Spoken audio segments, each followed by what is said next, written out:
wabarakatuh. Saya Dewi Fatmaswari. Di sini saya akan mempresentasikan tugas agama Islam yang berjudul Makna Mengikuti Sunnah Rasul. Yang pertama, makna mengikuti sunnah Rasul adalah sesungguhnya nikmat Allah Ta'ala kepada manusia sangat banyak. Di antara nikmat yang dianugerahkan itu ialah diutusnya Nabi Muhammad SAW kepada seluruh manusia, yaitu untuk mengeluarkan manusia dari kegelapan menuju cahaya. Dan Nabi Muhammad SAW telah melaksanakan kewajiban dengan sebaik-baiknya, menasehati umat, menunaikan amanah, dan menyampaikan risalah, sehingga tidaklah Nabi SAW wafat kecuali agama Islam telah sempurna, nyata, dan terang benderang. Tidak ada yang menyimpang darinya kecuali pasti binasa. Risalah Islam ini kemudian diteruskan oleh generasi-generasi terbaik umat ini. Mereka menerima, mengamalkan, dan menyampaikan yang dibawa oleh Rasulullah Shallallahu Alaihi Wasallam yang berupa Al-Quran dan As-Sunnah. Kitab suci yang tidak ada kebatilan di dalamnya semenjak diturunkan, karena memang dijaga oleh Allah Al-Aziz atau yang Maha Perkasa, Al-Alim atau yang Maha Mengetahui, dan adapun As-Sunnah merupakan penjelasan bagi Al-Quran. Maka, sepantasnya kita mensyukuri nikmat Allah tersebut dengan cara mengikuti ajaran sunnah Nabi Muhammad SAW dan sunnah para sahabatnya yang mulia. Selanjutnya, di sini saya akan menerangkan makna sunnah secara lugawi dan istilah. Makna as-sunnah secara lugawi atau bahasa artinya jalan atau ajaran, yaitu meliputi jalan yang baik ataupun yang buruk. Sedangkan menurut istilah ulama, sunnah memiliki beberapa makna sebagai berikut. Yang pertama, menurut ulama ahli hadis, as-sunnah ialah semua yang disandarkan kepada Nabi Muhammad Shallallahu Alaihi Wasallam yang berupa qaul atau perkataan, fiil atau perbuatan, takrir atau penetapan dan pengakuan, dan ataupun sifat. Istilah sunnah ini semakna dengan hadis. Lalu yang kedua, menurut ulama usul fikih, sunnah ialah dalil-dalil agama yang datang dari Nabi Muhammad SAW yang bukan berupa Al-Quran, meliputi qaul, perkataan, fiil, perbuatan, dan takrir, penetapan atau pengakuan. Yang ketiga, menurut istilah ulama ahli fikih ialah sesuatu yang diperintahkan syariat dengan perintah yang tidak wajib, sehingga pelakunya mendapatkan pahala, sedangkan yang meninggalkannya tidak disiksa. Sunnah dalam istilah ahli fikih ini semakna dengan mustahab, manzub, tatawu, atau nafilah. Kebalikannya adalah wajib ataupun fardu. Yang keempat, menurut istilah ulama salaf atau ulama akidah yang dimaksud dengan sunnah ialah petunjuk atau ajaran Nabi Muhammad SAW dan para sahabatnya yang berupa ilmu, keyakinan, perkataan, dan amal perbuatan. Lalu, di sini saya akan menerangkan manfaat jika kita mengikuti sunnah dari Rasulullah. Yang pertama adalah menunjukkan bukti kecintaan kita kepada Allah Ta'ala. Allah Ta'ala berfirman, Qul in kuntum tuhibbunallah fattabi'uni yuhbikumullahu wa yaghfir lakum dunubakum wallahu ghafurur rahim. Qul atiullaha wa rasul fa inna takila fa innallaha la yuhibbul kafirin. Yang artinya, katakanlah jika kamu benar-benar mencintai Allah, ikutilah aku. Niscaya Allah mengasihi dan mengampuni dosa-dosamu. Allah Maha Pengampun lagi Maha Penyayang. Katakanlah, taatilah Allah dan Rasulnya jika kamu berpaling. Maka sesungguhnya Allah tidak menyukai orang-orang yang kafir. Ali Imran ayat 31-32.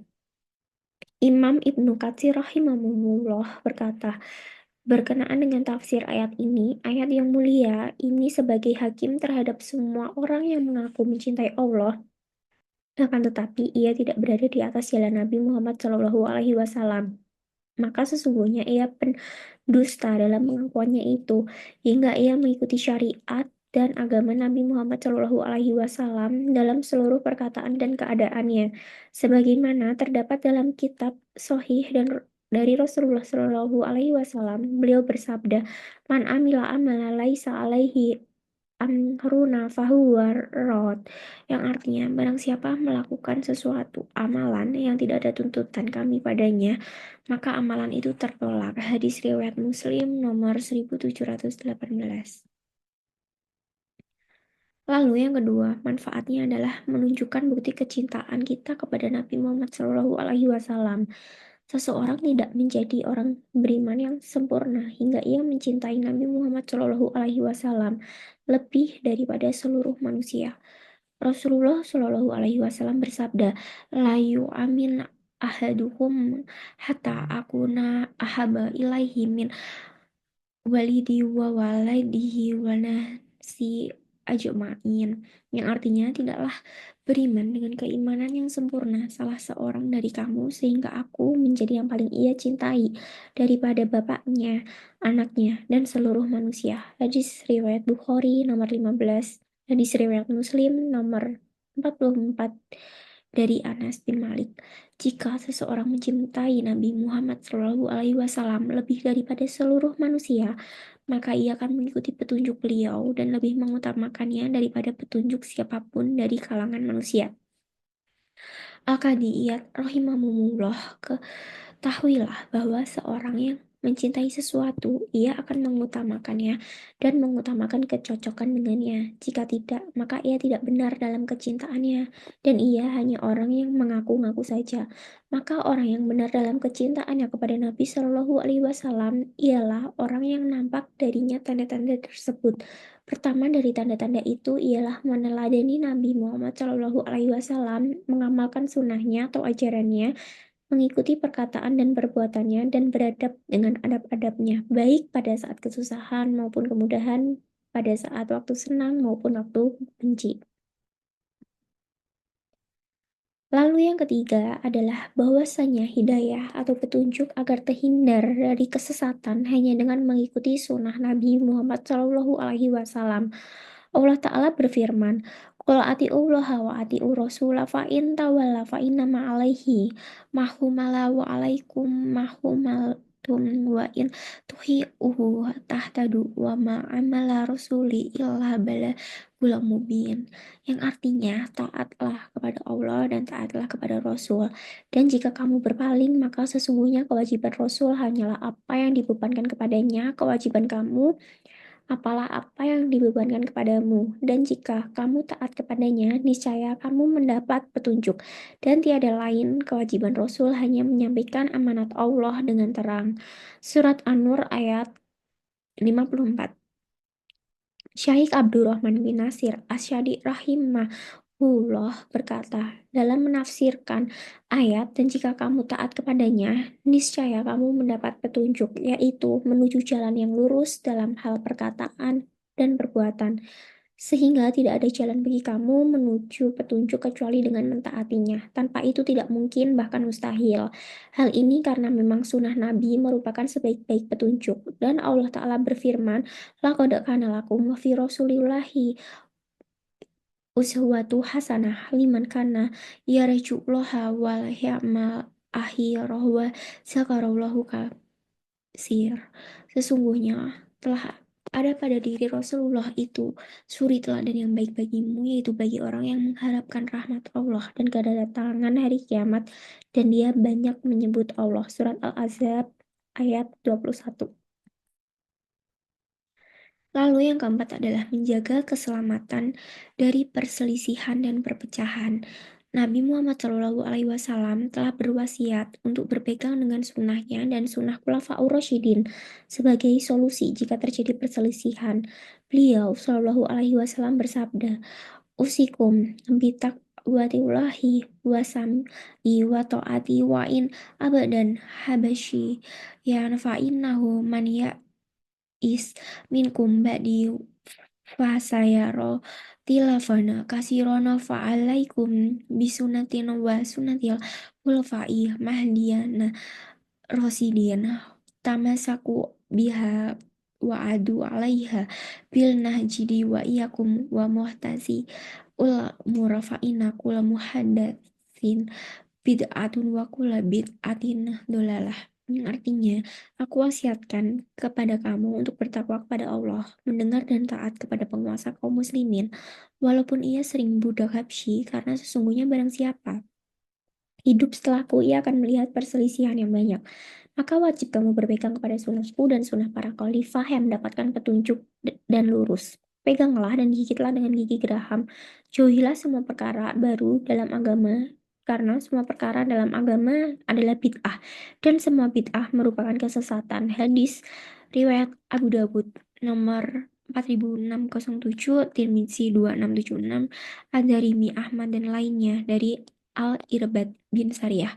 Memang tidak dipungkiri, ada sebagian orang yang menisbatkan diri sebagai pengikut sunnah dan sholaf, tetapi mereka berpecah belah, padahal sesungguhnya madhab sholaf tidak berselisih dan berpecah. Yang berselisih dan berpecah adalah orang yang menisbatkan diri kepadanya. Namun dalam kenyataan ada penyimpangan, baik disadari ataupun tidak, sebagaimana banyak orang yang menisbatkan diri sebagai pemeluk agama Islam. Namun kenyataannya jauh dari agama Islam yang hak. Agama Islam memerintahkan persatuan, pemeluknya berpecah belah. Manhaj salaf merupakan jalan persatuan, namun orang yang menisbatkan dirinya kepadanya berpecah belah. Sesungguhnya semua sebagai ujian bagi siapapun yang paling baik amalannya, paling ikhlas dan mengikuti sunnah, wallahul musta'an. Lalu manfaat yang kelima adalah merupakan solusi untuk meraih kemuliaan. Keadaan buruk yang menimpa umat Islam ini disebabkan jauhnya mereka dari agama Allah.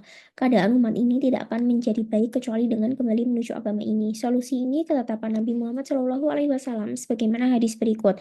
An Ibnu Umar qala sami'tu Rasulullah SAW yaqul idza tabatum bil innati wa ahadatum atnabah faqari wa raditum bil ros'i wa tartum jihad salatullah alaikum mahdulan layan ihu hatta taraji'u ila dinikum.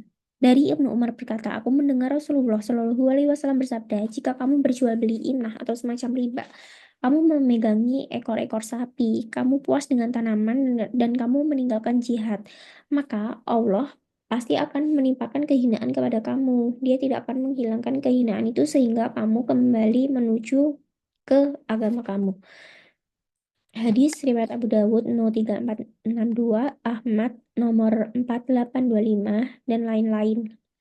Dilihat dari As-Sohihah nomor 11.